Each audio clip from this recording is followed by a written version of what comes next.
بسم الله الرحمن الرحيم ألم تر إلى الذين أوتوا نصيبا من الكتاب يدعون إلى كتاب الله ليحكم بينهم ثم يتولى فريق منهم وهم معرضون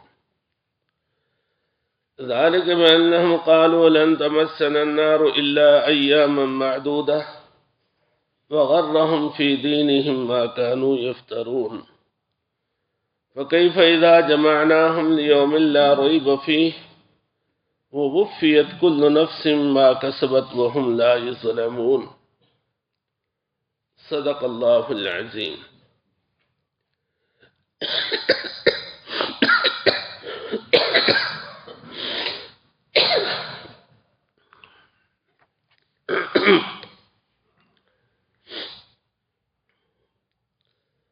ألم تر إلى الذين أوتوا نصيبا من الكتاب، کیا نہیں دیکھا آپ نے ان لوگوں کی طرف جو دیے گئے ہیں ایک حصہ کتاب کا.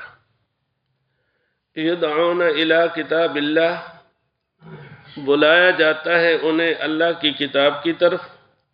لیحکم بینہم، تاکہ فیصلہ کرے وہ کتاب ان کے درمیان. ثم یتولی فریق منہم، پھر جاتا ہے ایک فریق ان میں سے. وہم معرضون، اور وہ اعراض کرنے والے ہیں. ذالک بانہم قالوا لن تمسنا النار الا ایاما معدودہ، اور اس کا سبب یہ ہے کہ انہوں نے ایک عقیدہ گھڑ لیا ہے کہ وہ کہتے ہیں کہ ہمیں آگ نہیں چھوئے گی مگر چند گنتی کے دن. وغرہم فی دینہم ما کانوا یفترون، اور دھوکہ دیا ان کو ان کے دین میں اس بات نے جو انہوں نے خود گھڑ لی. فکیف اذا جمعناہم لیوم لا ریب فیہ، پھر کیا حال ہوگا ان کا جب جمع کریں گے ہم انہیں ایسے دن میں کہ نہیں ہے کوئی شک اس دن میں. ووفیت کل نفس ما کسبت، اور بدلہ دیا جائے گا ہر جی جو اس نے کیا. وہم لا یظلمون، اور ان پہ ظلم نہیں کیا جائے گا. زیر درس آیت سے پچھلی آیت میں یہ بتلایا گیا کہ یہود نے اللہ کے نبیوں کو شہید کیا اور نبیوں کے ساتھیوں کو بھی شہید کیا. زیر درس آیت میں ایک واقعہ بیان کر کے یہ سمجھایا گیا ہے کہ یہ یہود سارے کے سارے اگلے پچھلے اللہ پاک کے احکام کو ٹالنے میں اور اپنی من مانی کرنے میں یہ برابر ہے. زیر درس آیت ایک واقعہ کے بارے میں نازل ہوئی. واقعہ یہ ہے، مدینہ طیبہ سے تقریباً 2 میل کے فاصلے پر خیبر ہے، اور اس زمانہ میں خیبر میں یہود آباد تھے. یہود کے کھاتے پیتے گھرانے کے ایک مرد نے ایک کھاتے پیتے گھرانے کی خاتون سے بدکاری کی، اور یہ لوگوں میں بات پھیل گئی. وڈیروں نے اس کو چھپانے کی کوشش کی، لیکن عوام میں اس پر جو ہے وہ اشتعال پیدا ہوا، اور عوام نے یہ کہنا شروع کر دیا کہ یہ کیا بات ہے کہ اگر وڈیرا کوئی جرم کرے تو اس کو چھپا دیا جائے، اور اگر ہم میں سے کسی سے غلطی ہو جائے تو اسے سزا دی جائے. سزا تو سب کے لیے ہے. اس قدر لوگوں میں اشتعال جب پیدا ہوا تو یہ وڈیرے سوچنے پہ مجبور ہوئے کہ کوئی ایسی سزا اسے دے دی جائے کہ جس سے لوگوں کا منہ بند ہو جائے. تو یہ رات کو جو وڈیرے تھے ایک جگہ جمع ہوئے اور آپس میں غور کرنے لگے کہ کیا سزا ہونا چاہیے، اور ساتھ ساتھ یہ بھی کہا کہ تورات میں اس کی سزا رجم ہے، اور رجم تو ہم نے انہیں کرنا نہیں ہے، کوئی اور ہلکی سی سزا کوئی ہو جائے. پھر انہی میں سے بعض نے کہا کہ دیکھیے آپ صلی اللہ علیہ وسلم اللہ کے سچے نبی ہیں، ہم نہیں مانتے، یہ الگ بات ہے۔ اور آپ جو شریعت لے کر آئے ہیں، اس شریعت میں ہماری شریعت کی بنسبت کافی آسانیاں دی گئی ہیں۔ ہم ایسا کرتے ہیں کہ آپ کے پاس چلے جاتے ہیں اور یہ مقدمہ آپ سے اس کا فیصلہ کرواتے ہیں، اور ساتھ ساتھ یہ بھی طے کیا کہ اگر کوئی ہلکا پھلکا انہوں نے فیصلہ دیا تو وہ لے لیں گے، اور اگر رجم کا دیا تو پھر نہیں۔ یہ وہاں سے خیبر سے چلے 200 میل کا سفر کر کے مدینہ طیبہ پہنچے۔ کچھ لوگ ان کے منافقین کے ہاں جا کر ٹھہرے، اور کچھ آپ صلی اللہ علیہ وسلم کے پاس آ گئے اور آپ سے کہا کہ ہم خیبر سے آئے ہیں، ہم یہود ہیں، ہمارا ایک مسئلہ ہے، یعنی آپ ہمیں وقت دیں تاکہ ہم اس کا آپ سے فیصلہ کروائیں۔ آپ صلی اللہ علیہ وسلم نے اگلے دن کا ایک وقت بتا دیا۔ مدینہ میں یہ خبر پھیل گئی کہ خیبر سے یہود اپنا ایک مقدمہ لے کر آئے ہیں جس کا آپ صلی اللہ علیہ وسلم کل فیصلہ فرمائیں گے۔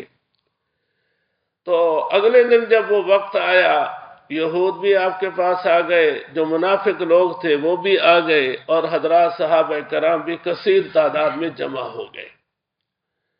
آپ صلی اللہ علیہ وسلم نے ان سے پوچھا کیا بات ہے، تو انہوں نے بتا دی کہ ایسے ایسے ہمارے مرد نے جرم کیا ہے، تو ہم آپ سے فیصلہ کرانے آئے ہیں کہ اس جرم کی سزا کیا ہے۔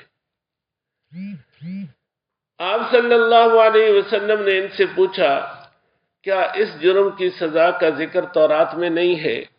تو یہ کہنے لگے کہ تورات میں ہے لیکن اتنا واضح نہیں ہے۔ آپ صلی اللہ علیہ وسلم نے فرمایا کہ تورات لے کر آؤ۔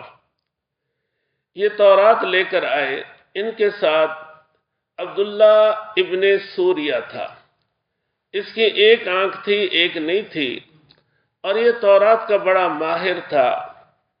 اس نے آپ کے سامنے تورات پڑھنا شروع کی، لیکن اس کے اندر یہ جال سازی کی کہ جس جگہ اس جرم کی سزا کا ذکر تھا اس سے پہلا حصہ بھی پڑھا، اس سے بعد والا حصہ بھی پڑھا، لیکن درمیان میں اس حصے کو چھوڑ دیا۔ حضرت عبداللہ ابن السلام رضی اللہ تعالی عنہ یہ بھی اسی مجلس میں موجود تھے، اور یہ بھی تورات کے عالم تھے۔ انہوں نے آپ صلی اللہ علیہ وسلم سے کہا کہ اللہ کے دشمن نے وہ حصہ چھوڑ دیا ہے۔ پھر انہوں نے تورات لی اور خود آپ صلی اللہ علیہ وسلم کے سامنے پڑھ کر سنائی، تو اس میں اس جرم کی سزا رجم تھی۔ آپ صلی اللہ علیہ وسلم نے فرمایا کہ تمہاری کتاب میں بھی اس جرم کی سزا رجم ہے، اور میری شریعت میں بھی اس جرم کی سزا رجم ہے، لہذا میں رجم کا فیصلہ دیتا ہوں۔ آپ کے اس فیصلے پہ انہیں رجم کیا گیا۔ اب زیر درس آیت میں ہے کہ جب انہیں کتاب کی طرف بلایا جاتا ہے تو یہ کیا انداز اختیار کرتے ہیں، ذرا سنیے۔ الم تر الی الذین اوتوا نصیبا من الکتاب، کیا نہیں دیکھا آپ نے ان لوگوں کی طرف جنہیں دیا گیا ایک حصہ کتاب کا؟ یہاں حصے سے مراد یہ ہے کہ سارے لوگ تورات کے پورے عالم نہیں تھے، کچھ تو پورے عالم تھے، اور کچھ یہ ہے کہ تورات کا کوئی نہ کوئی حصہ انہیں معلوم تھا۔ یدعون الی کتاب اللہ، انہیں بلایا جاتا ہے اللہ کی کتاب کی طرف، یعنی تورات کی طرف، لیحکم بینہم، تاکہ وہ تورات ان کے درمیان فیصلہ کرے۔ ثم یتولی فریق منہم، تو ایک فریق ان میں سے پھر جاتا ہے، وہم معرضون، اور وہ اپنی ہی کتاب سے منہ موڑ لیتے ہیں۔ ایسا کیوں کرتے ہیں؟ ذالک بانہم قالوا لن تمسنا النار، انہوں نے ایک نظریہ، ایک عقیدہ خود ہی گھڑ لیا تھا، وہ یہ کہ یہ اپنے آپ کو اللہ کا بیٹا کہتے تھے، اللہ کا محبوب کہتے تھے، اللہ کا پیارا کہتے تھے۔ قرآن پاک میں ہے نحن ابناء اللہ و احباؤہ، کہ ہم اللہ کے بیٹے ہیں، ہم اللہ کے پیارے ہیں، ہم اللہ کے محبوب ہیں۔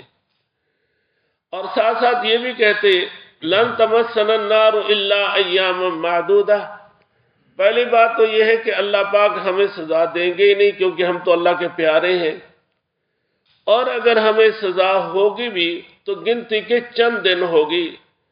اور دوسرے مقام میں ہے کہ وہ گنتی کے چند دنوں سے مراد وہ دن لیتے تھے کہ جن دنوں میں ان کے آباء و اجداد نے بچھڑے کی پوجا کی تھی، جتنے دن انہوں نے پوجا کی تھی اتنے دن سزا ہوگی۔ اور عجیب بات ہے، بچھڑے کی پوجا کی ان کے آباء و اجداد نے، اور سزا جو ہے انہیں اتنے دنوں کی ملے، اللہ کے ہاں ایسا نہیں ہے۔ وَلَا تَزِرُ وَازِرَةٌ وِزْرَ أُخْرَى۔ اللہ پاک فرماتے ہیں وَغَرَّهُمْ فِي دِينِهِمْ مَا كَانُوا يَفْتَرُونَ، انہیں ان کے دین کے بارے میں اس بات نے دھوکہ دیا جس بات کو انہوں نے خود گھڑ لیا۔ یہ بات انہوں نے خود گھڑی کہ ہمیں چند دن عذاب ہوگا پھر ہم جنت میں چلے جائیں گے۔ فَكَيْفَ إِذَا جَمَعْنَاهُمْ لِيَوْمٍ لَا رَيْبَ فِيهِ، ان کا اس وقت کیا حال ہوگا جب ہم انہیں ایسے دن میں جمع کریں گے جس دن میں کوئی شک اور شبہ نہیں ہے، وہ قیامت کا دن ہے۔ وَوُفِّيَتْ كُلُّ نَفْسٍ مَا كَسَبَتْ وَهُمْ لَا يُظْلَمُونَ، اور جو کسی نے کیا ہے اسے اس کے کیے ہوئے کا بدلہ دیا جائے گا اور ان پہ ظلم نہیں کیا جائے گا۔ اگر کسی نے نیکی کی ہے تو اس کی نیکی کم نہیں کی جائے گی، اور اگر کسی نے جرم کیا ہے تو جتنا جرم کیا ہے اسے اتنی ہی سزا ملے گی، اس سے زیادہ سزا نہیں دی جائے گی۔